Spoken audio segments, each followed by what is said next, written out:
Bago natin ipagpatuloy, shoutout muna sa ating mga masugid na taga-subaybay, Marco Toledo, Gel Bilote, at sa mga taga-Binyan Laguna, Joel Garcia Jr., John May, Mary Ann Salcedo, at Joel Garcia, maraming salamat po sa inyo.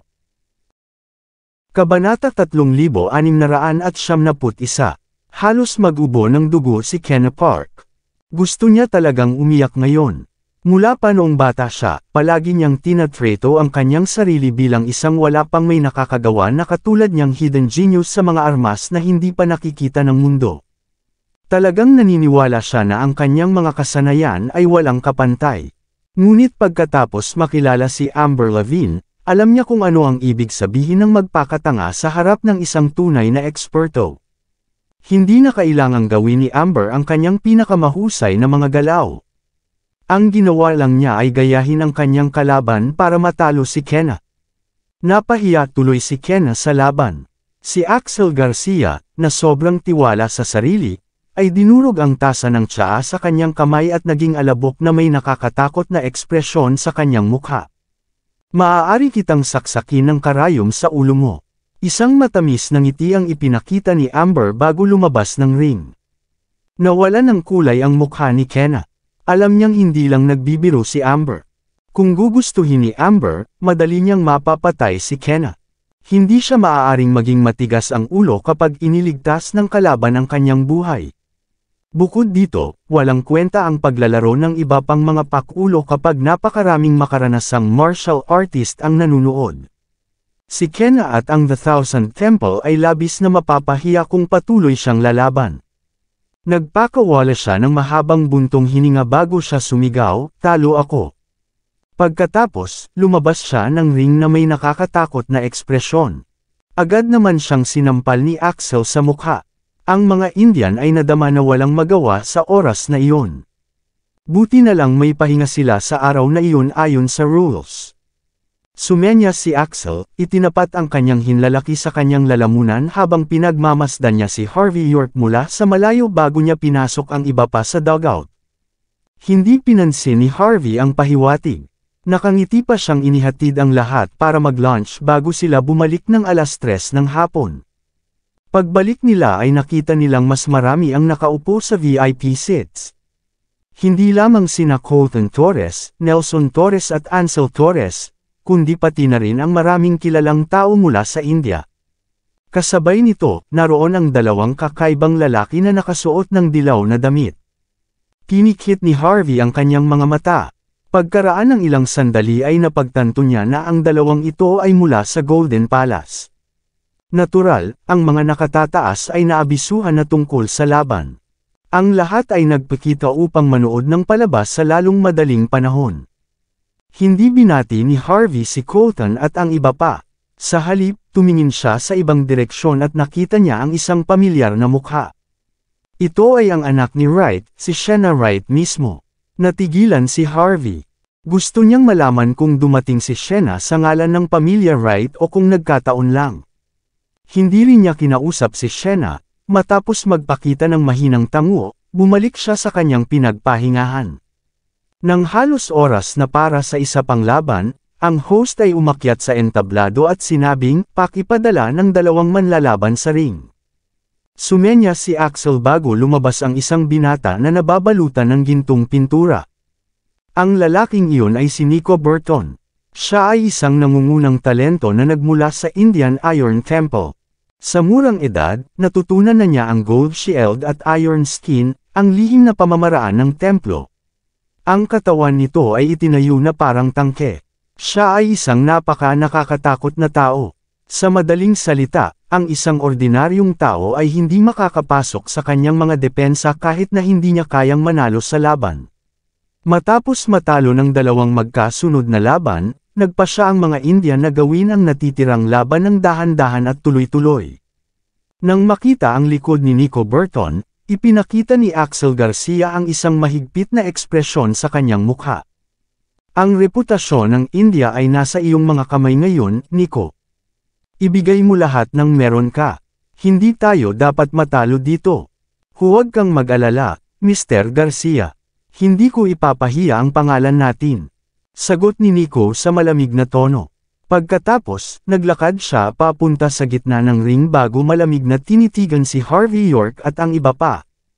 Ako na ang bahala dito. Bago pa man makapagsalita si Harvey, sumilay ang malabong ngiti ni Albus Robbins bago niya hinubad ang kanyang kamiseta, na inilantad ang kanyang tansong balat habang siya ay tumuntong sa ring. Sa kanya pinaningkitin si Nico. Dahil isa ka ring marahas na estudyante. Hindi ako masyadong mahihirapan sa iyo. Hahayaan kitang magbato sa akin ng 3 suntok ng libre. Kung mapatalikod ako, panalo ka. Ano ito? Nagulat ang mga host. Ano ang problema ng batang ito? Bakit ka nagsimulang magbuka ng iyong bibig bago ko pa ipaliwanag ang mga patakaran? Hahayaan mo ang iyong kalaban na maghagis ng 3 suntok sa iyo. Gaano ka kayabang? Natigilan si Rachel Hardy at ang iba pa mula sa lungmen. May kakaiba silang mga mukha nang makita si Albus. Confident ba talaga ang batang iyon sa lakas niya? O nagpapanggap lang siya? Umubo si Bryce Kennedy bago sinabing, tama na, Albus. Kailangan mong lumaban ng maayos kapag nasa ring ka. Hindi mo iginagalang ang mga Indian sa pagsasabi ng mga bagay na tulad nito. Natigilan si Axel bago tumawa ng malakas. Kalokohan, Deputy Mr. Kennedy. Dahil ang batang ito ay lubos na kumpiyansa, syempre hindi natin maaaring tanggihan ang kanyang alok. Huwag kang magpigil, Nico. Ilabas mo lahat. Kung hindi mo siya maipagalaw pagkatapos ng 3 tama, matatalo tayo. Naglalaro ka ng apoy, anak. Pinaningkitan ni Nico si Albus. Nagpakita siya ng masamang tingin habang pinapanood si Albus na gumanap ng kanyang iron step. Ang paggalaw ay isa sa mga pangunahing pundasyon ng martial arts, ngunit iyan ay tungkol dito. Naisip ni Nico na si Albus ay may mga kakilakilabot na galaw na natutunan niya. Tila naging tulala si Albus matapos ang paghihirap ng kanyang kalamnan. Since sinabi ni Mr. Garcia, then I will play with you. Gagamitin ko ang 50% ng aking lakas sa pagkakataong ito. Mas mabuti pang kunin mo. Humakbang si Nico at huminga ng malalim bago naghatid ng isang tiyak na suntok sa dibdib ni Albus. Bam! Isang malakas na tunog ang umalangaw-ngaw habang ang impact ng suntok ay umalangaw-ngaw sa buong lugar. Ang mga tiles sa paligid ni Albus ay nakabuo ng malagagamba na bitek. Medyo nasiyahan si Nico sa nakita. Naglalaro ka pa sa lupa habang nagsasanay na ako sa Iron Temple. Masyado ka pang bata para makipaglaro sa akin. Sige. Huwag mo nang hawakan pa. Iluwa mo na ang dugo sa bibig mo. Talo ka na. Nanatiling parang bato si Albus. Sa totoo lang, hindi man lang siya nagpakawala ng buntong hininga habang nagtataka siyang tumingin kay Nico. Talagang hindi mo kailangang magpigil, aking kaibigan. Kaya kong tanggapin. Halika rito. Natigilan si Nico matapos makaramdam ng sobrang yabang. Maya-maya ay nagbago ang ekspresyon niya. Akala niya ay handa nang sumuko si Albus matapos niyang ihagis ang napakalakas na suntok. Ngunit hindi niya inaasahan na nakatayo pa rin siya doon na parang walang nangyari. Ano, wala bang nangyari sa batang iyon? Nakakapagsalita siya ng normal. Halatang walang ginawa ang suntok na iyon. Tingnan niyo ang replay. Ang batang iyon ay hindi man lang kinilig kahit kaunti, pati na ang pag-atres. Maaaring isipin ng mga taong hindi nakakaalam na kinikiliti lang siya ng Indian o ano. Kung talagang nangyari iyon, tiyak na walang silbi ang mga Indian na iyon. Ganyan siya kahirap pero ito lang ang kaya niyang gawin. Paanong hindi siya nahihiya? Napakahina niya. Ang daming nagchichismisa na parang tungkol sa bagyo. Paulit-ulit nilang binato si Nico Burton nang walang tigil. Agad na sumama ang ekspresyon ni Nico. Huminga siya ng malalim nang walang sabi-sabi bago binato ng isa pang suntok kay Albus Robbins. Sa sandaling ito, ginamit na niya ang lahat ng kanyang lakas. Alam niyang hindi na dapat ipahiya ang mga Indian. Bam! Kasabay ng malakas na tunog na iyon, ang suntok ni Nico ay tumama sa dibdib ni Albus. Ngunit bago pa niya maipakita ang pagmamalaki sa kanyang mukha, nanginginig ang kanyang katawan bago siya pinalipad. Maya-maya pa ay hamampas siya sa labas ng ring. Oh! Nawalan ng kulay ang mukha ni Nico bago siya umubo ng dugo.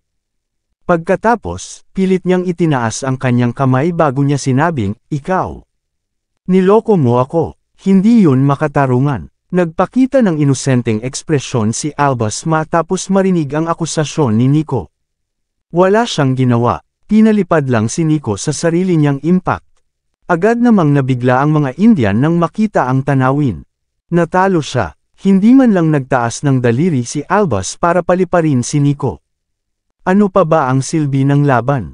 Ang host ay nagsuot ng kakaibang ekspresyon sa kanyang mukha sa mahabang sandali. Ang dalawa ay nagkaroon ng kasunduan noon pa man, ngunit si Nico ay lumabas ng ring at nawala ang lahat ng kanyang lakas upang lumaban. Nagdesisyon na ang mga judges. Panalo si Albus. Tuwang-tuwa ang mga nakatataas ng lungmen nang marinig nila ang anunsyo. Anuman ang kaso, ito ay isang magandang simula. Matapos manalo ng 3 sunod-sunod na round, ang reputasyon ni Lungmen ay halos nabawi. Maluha-luha ang mga taga-Country H. Ang Lungmen ay hindi lamang nanalo sa lahat ng kanilang mga laban, ngunit nakuha rin nila ang tiwala ng mga tao sa kanilang nangungunang talento. Ngumiti si Harvey York kay Axel Garcia at sa iba pa bago umalis kasama ang 3 batang talent na hindi nakisali sa karamihan. Bastos, binigyan kita ng isang patas na pagkakataon na lumaban, ngunit hindi mo kami iginagalang dito. Agad na nagdilim ang mukha ni Axel matapos makitang umalis si Harvey at ang iba pa. Pagkatapos, ipinakita niya ang masakit na ekspresyon bago malamig na tinitigan si Danny Burton at ang iba pang nasa likuran niya. Hindi na dapat tayo matatalo ulit bukas. Dahil ang mga taong iyon ay hindi ganito katanga, hindi rin natin sila dapat maliitin. Manatili sa plano. Nang gabing iyon, nagtipon ang lahat sa loob ng Marshall Hall.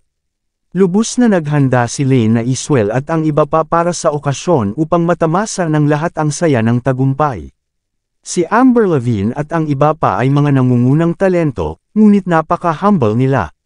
Dahil sa kanilang napakalawak na katayuan sa loob ng kanilang partikular na organisasyon, hindi pa sila nakadalo sa gayong pagtitipon sa buong buhay nila. Hindi sila sanay noon ngunit unti-unting napasok na nila ito. Ipinakita rin ng mga lungmen ang kanilang pagpapahalaga. Si Bryce Kennedy, na siyang namamahala sa pang-araw-araw na pangangailangan, ay nagpadala ng maraming potion kasama ng iba pang mamaaling regalo. Sa isang paraan, ito ang gantimpala para sa labanan ngayon.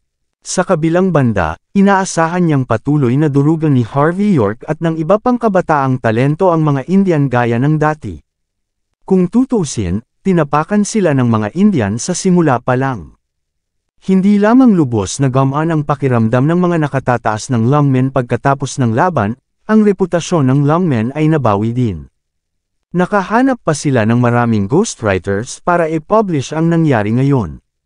Pagkatapos ng masarap na pagkain, inakay ni Harvey si Amber Lavigne at ang iba pa sa hardin sa likod. Nang lumaban sila sa ring, hindi rin nagpahuli sina George Zabel, Caden Ballmer, at ang iba pa. Ginamit nila ang lahat ng kanilang mga mapagkukunan at maraming pera upang maghanap ng impormasyon tungkol kay Danny Burton at sa iba pa. Nagdala si Harvey ng mga dokumento sa mga nangungunang talento ng India at hiniling kay Amber at sa iba pa na basahin ang mga ito. Kung tutusin, itong 3 ito ang pinakamalakas nilang kalaban. Napakahirap manalo sa labanan kung hindi nila sirain ang mga ito. Sa susunod na 4 na araw, lumaban si Amber at ang iba pa. Kahit na walang ginagawa si Harvey, ang mga nangungunang talento ng India ay natalo lahat. Kasama ang unang 3 laban, ang koponan ng India ay natalo ng 15 sunod-sunod na laban. 3 tao na lang ang natira para lumaban. Sabi nga, wala pa sa top 3 talents ang nakalaban. At sa panig ng lungmen, hindi na kailangang kumilos ni Harvey at ng iba pa. Pinapanood lang nila si Amber at ang iba pa. Tuwang-tuwa ang mga superiors ni lungmen. Ang mga ganap na nakaayos na bayad na mga may akda ay handang mag-upload ng mga clip ng laban kahit saan online. Ligtas na sabihin na sa wakas ay nakakuha ng magandang pagtanggap si lungmen pagkatapos ng kahihiyan na kinailangan nilang harapin. Magulo ang martial arts world ng Country H. Lubos silang humanga sa mga talento at lakas ni Amber at ng iba pa. Itinuturing din ng mga tao ang tatlong ito bilang pagmamalaki ng Longmen. Habang ang lahat ay nasa sabik sa mangyayari, hiniling ni Axel na ipagpaliban ang laban sa loob ng 2 araw matapos ang kanyang pagmamataas ay paulit-ulit na natapakan. Gusto niyang magpahinga ang iba, bago sila makipaglaban ulit. Ito ay hindi isang hindi makatwirang kahilingan, ngunit ang European, Far Eastern, at South Seas Martial Arts Alliance ay nadama na ito ay maayos.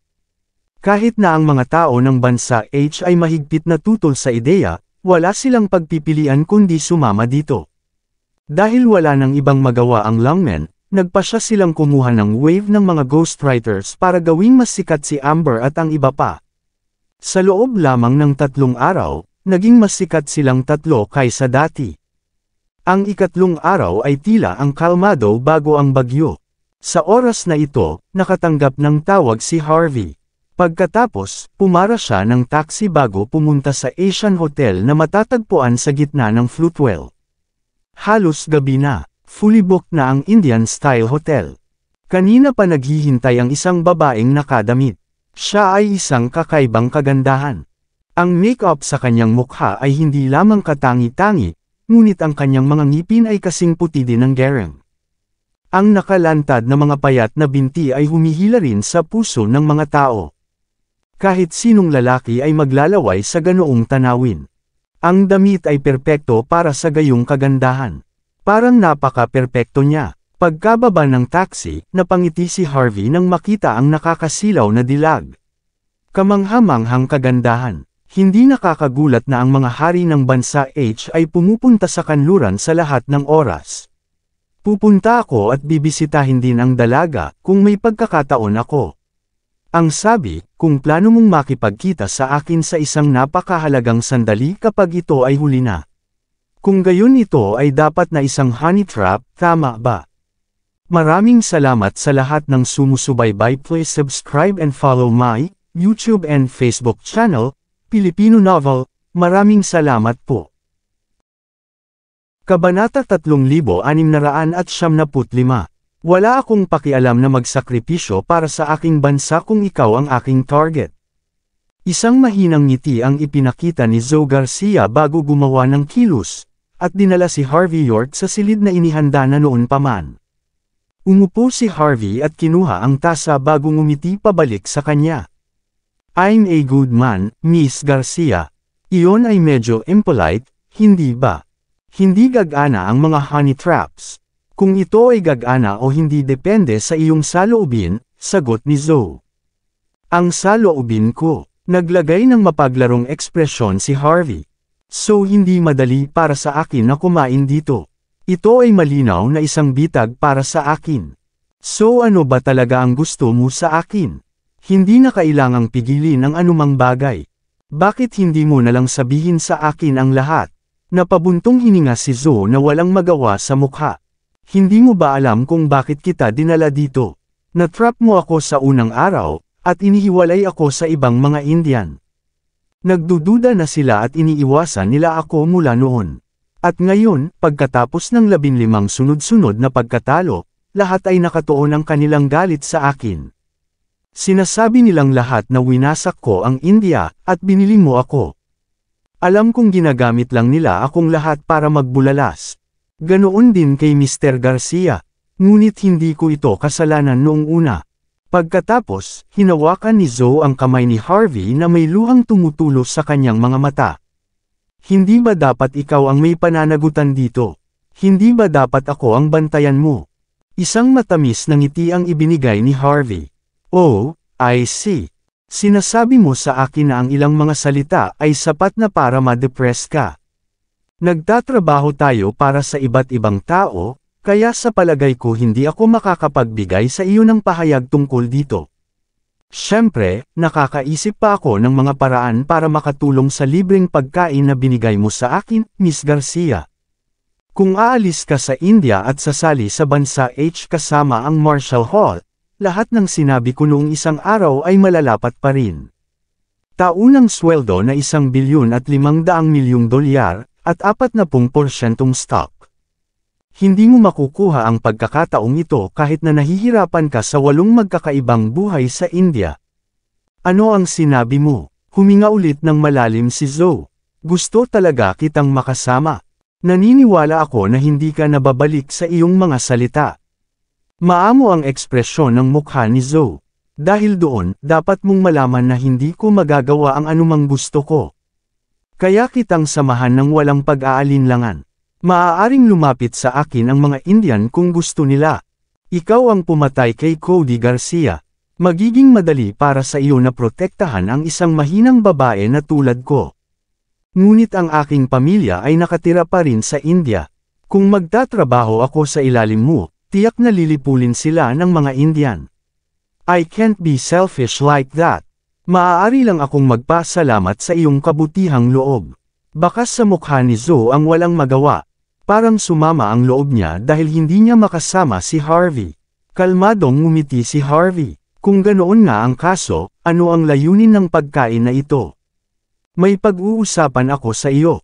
Isang matamis na ngiti ang isinalubong ni Zoe Garcia bago nagdala ng isang gintong kahon mula sa ilalim ng mesa at itinulak ito patungo kay Harvey York.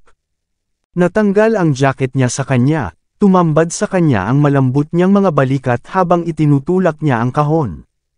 Pagkatapos, yumuko siya, na para bang hindi niya napansin ang anumang nangyayari. Mr. York, nais ng maharlikang pamilya ng India na sumali ka sa aming hanay. Mahinang sabi ni Zoe, ang maharlikang pamilya ay gagawin kang isang Brahman kung gagawin mo. Ang mga susunod na henerasyon ng iyong pamilya ay tatanggap ng parehong pagtrato. Napapikit si Harvey matapos marinig ang mga katagang iyon. Bagay talaga ang mga taong ito. Alam ng mga Indian na walang kakwapusan sa pera si Harvey. Kaya naman ginagamit nila ang mga titulo bilang bargaining chip. Sina Zoe, Axel Garcia, Cody Garcia, at Frankie Garcia ay ang knights lang.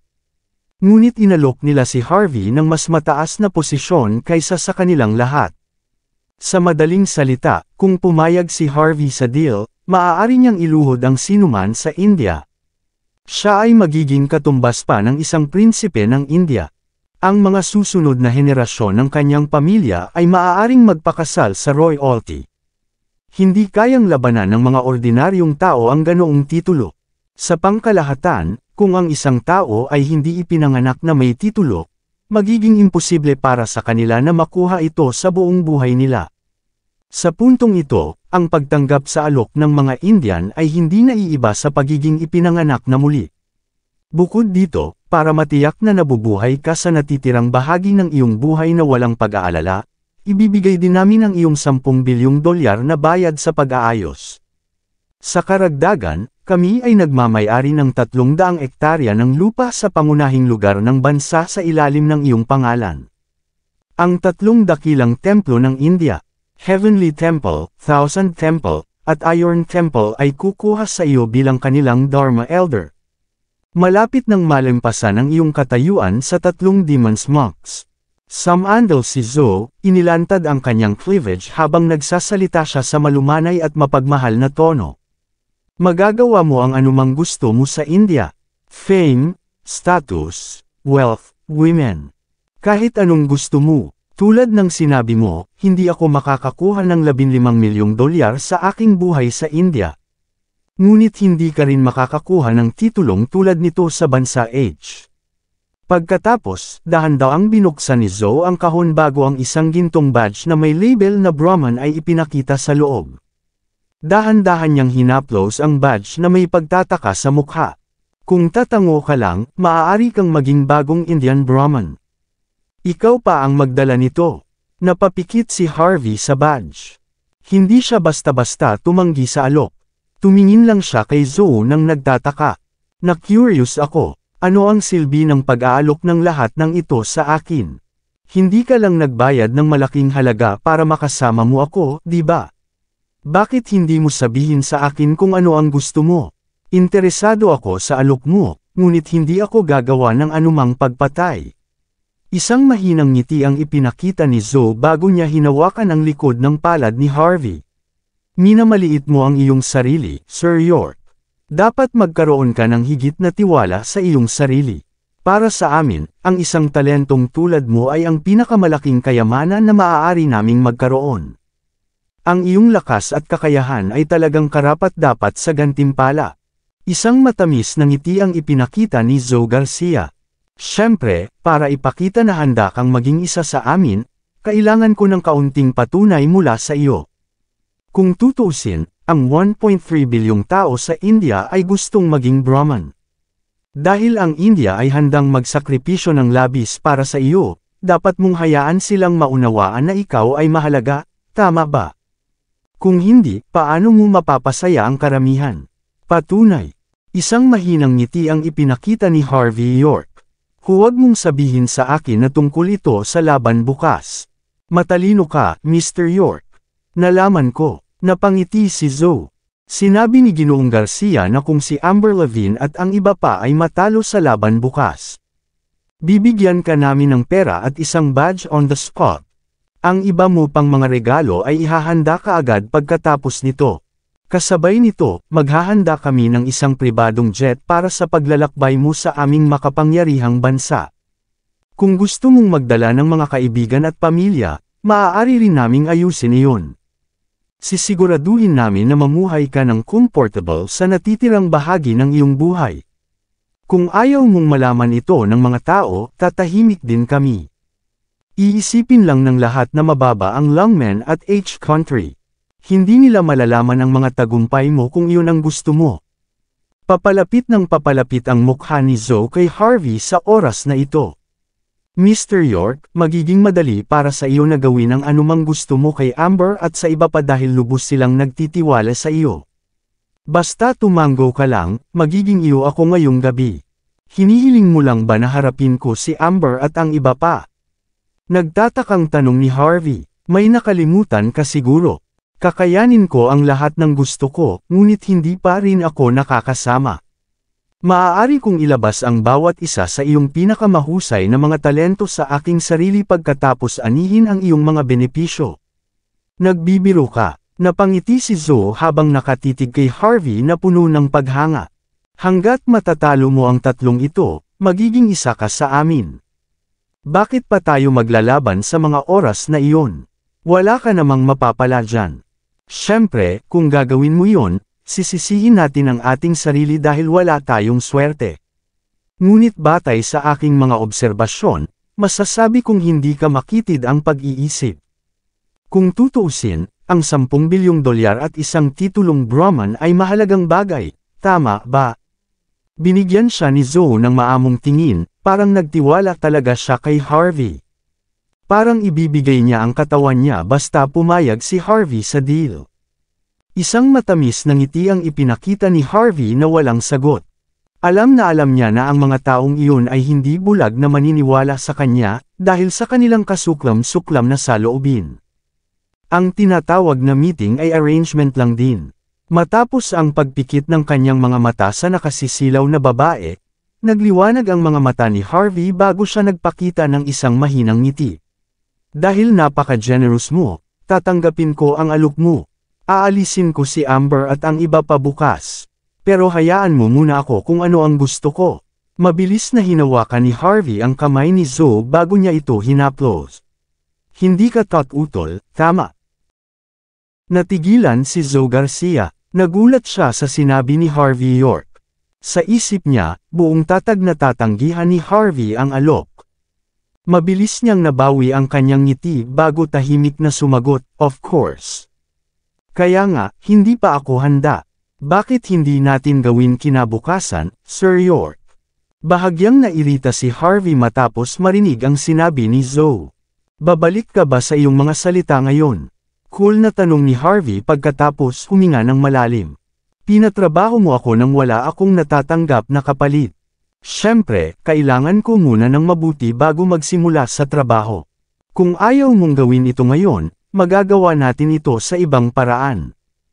Ito ang card ko. Ibigay mo muna ang pera ko. Hindi mo rin kailangang mag-alala na tatakas ako, diba?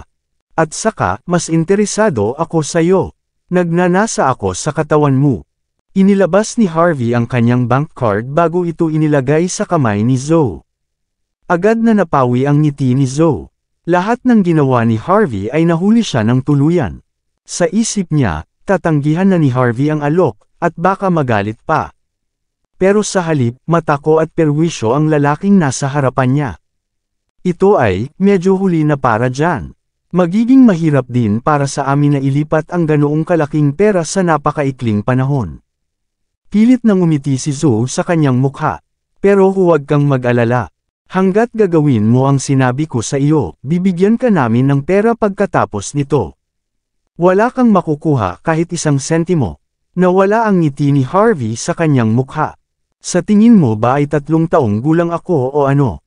Kung ang makapangyarihang India ay nagpaplano na bigyan ako ng titulong Brahman, kung gayon ay malinaw na sinusubukan mong makuha ako sa iyong panig. Pero ayaw mong magpalipas ng gabi sa akin. Hindi ka rin maglilipat ng pera sa akin. Sa tingin mo ba ay makakamit mo ang mga benepisyo ng hindi binabayaran ang presyo? Wala kang balak na ibenta ako pagkatapos kong gawin ang trabaho mo para sa iyo, hindi ba?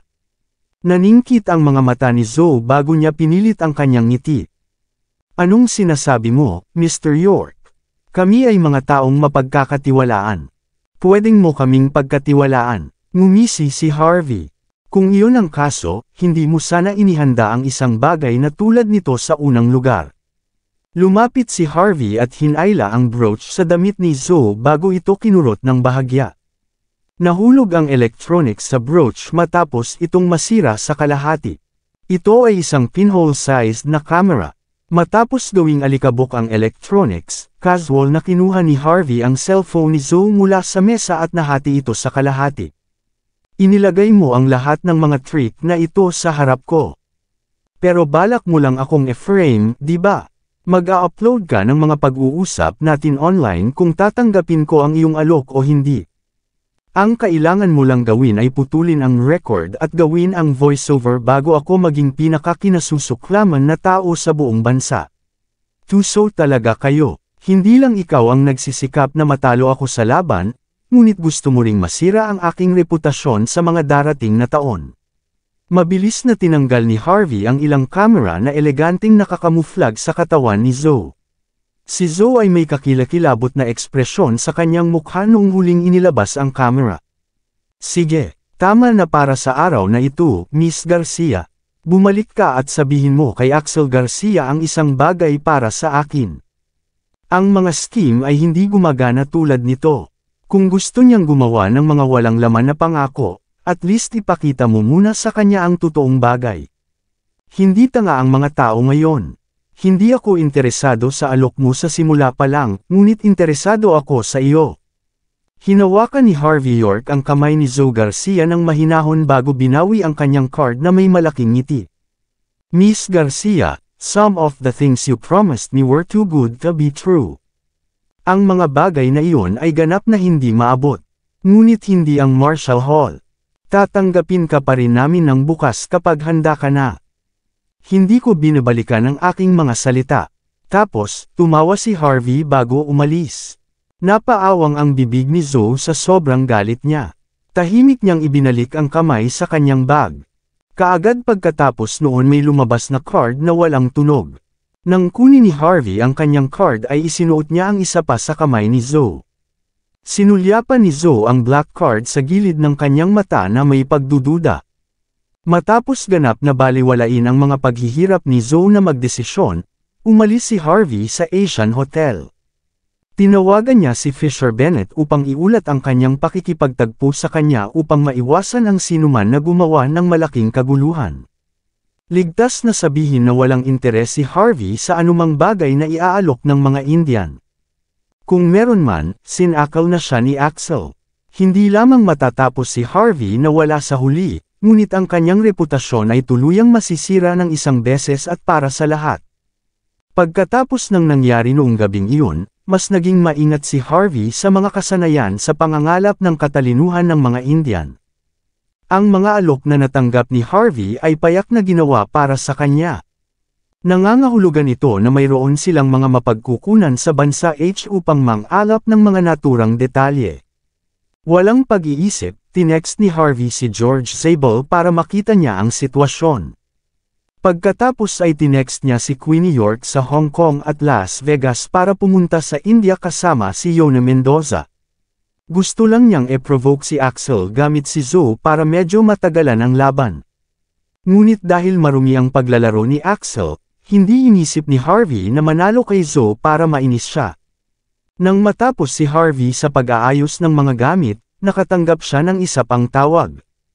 Si Lane na Iswell ang tumatawag. Naririnig ang kanyang nag-aalalang tono ng kunin ito ni Harvey. Masama ito, may nangyari kay Amber at sa iba pa. Naningkit ang mga mata ni Harvey. Ano ang nangyari? Tanong ni Harvey ng likas. Hindi ako sigurado. Hinimatay sila habang naghahapunan. Nanginginig ang boses ni Lane sa pagkakataong ito. Hiniling ko kay Master Rudolph na dalhin ang kanyang koponan ng mabilis hanggat maaari, ngunit kahit sila ay hindi alam kung ano ang nangyari. Sinabi ni Master Rudolph na mahimbing silang natutulog. Walang makakapagpagising sa kanila. Si Lane ay nagpakita ng nakakatakot na ekspresyon.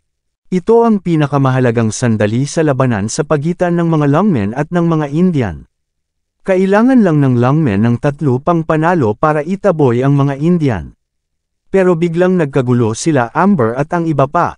Nangangahulugan ito na malamang na hindi sila makakalaban. Kung ganoon ang kaso, magkakaroon ng pagkakataon ng mga Indian na makabalik. Kung tutusin, walang nakakaalam kung gaano kalakas ang 3 nangungunang talento dahil hindi pa nila naipapakita ang kanilang lakas noon. Kabanata 3700, kumunot ang noo ni Harvey York. Alam niya na ito ang ginagawa ng mga Indian na hindi man lang gumagawa ng anumang investigasyon. Ligtas na sabihin na sila ay napakapalihim, na naglalabas ng 2 taktika ng sabay-sabay. Sabi nga, alam ni Harvey na hindi maglalakas loob na patayin ni Axel Garcia si Amber Lavigne at ang iba pa para pigilan ang mga tao ng bansa H na sumpain siya. Gayunpaman, ito ay magiging masyadong halata. Kaya naman hindi masyadong napagod si Harvey. May kaina-hinala bang pumasok sa Marshall Hall ngayon? Tanong ni Harvey matapos isipin ang sitwasyon.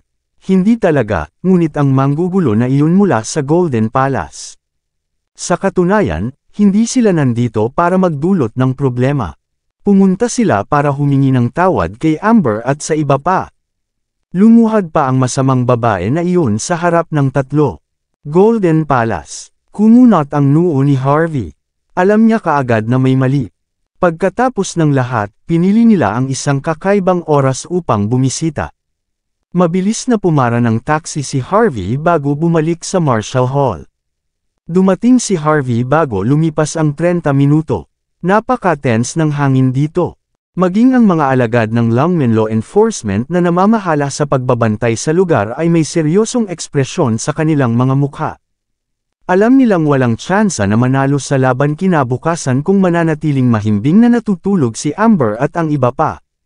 Bahagyang tumanggo si Harvey sa lahat bago mabilis na tinungo ang likod bahay.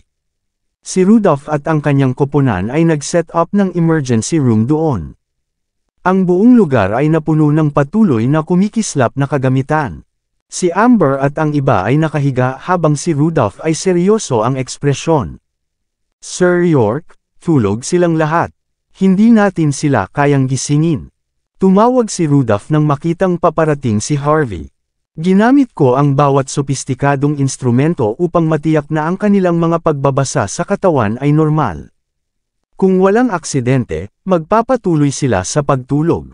Sa buong buhay nila, kumunot ang noo ni Harvey at nag-wave ng kamay bago naglakad patungo kay Amber at sa iba pa. Medyo peaceful silang 3, walang kakaibang makikita sa kanila. Bakas din sa kanilang mukha ang mapupulang balat. Akala ni Harvey ay nakakita na siya ng ganito dati. Lumitaw ang pagkabigla sa kanyang mukha pagkaraan ng ilang sandali. Ang liwanag ng buhay ng Heavenly Temple. Elixir ng buhay. Lahat ng nasa malapit ay nataranta. Hindi nila alam kung ano ito. Huminga ng malalim si Harvey. Ang elixir ng buhay ay hindi lason. Ang Heavenly Temple ay gumugol ng libu-libong taon sa paggawa ng mga elixir na maaaring magpahaba ng buhay. Walang lasa ang potion. Ito rin ay hindi nakakapinsala. Pero ang lumunok nito ay matutulog agad. Ang kanilang mga katawan ay gagana sa isang minimal na antas na parang sila ay naka-hibernate. Ayon sa Heavenly Temple, ang taong uminom ng potion ay maaaring mabuhay ng 12 taon pa. Ang mga benepisyo nito ay walang limitasyon. Gayunpaman, may malaking presyong babayaran. Ang sinumang uminom ng potion, ay maaari silang maparalisa. Sinasabi na ang mga monghe mula sa India ay umiinom nito bago sila mamatay, na binabago ang kanilang sarili sa ganito bago sila pininturahan ng ginto. Nagulat ang mga tao matapos marinig ang paliwanag ni Harvey. Bakit may ganito? Ito ay walang pinagkaiba sa pagkamatay. Hindi ba mas malala ito?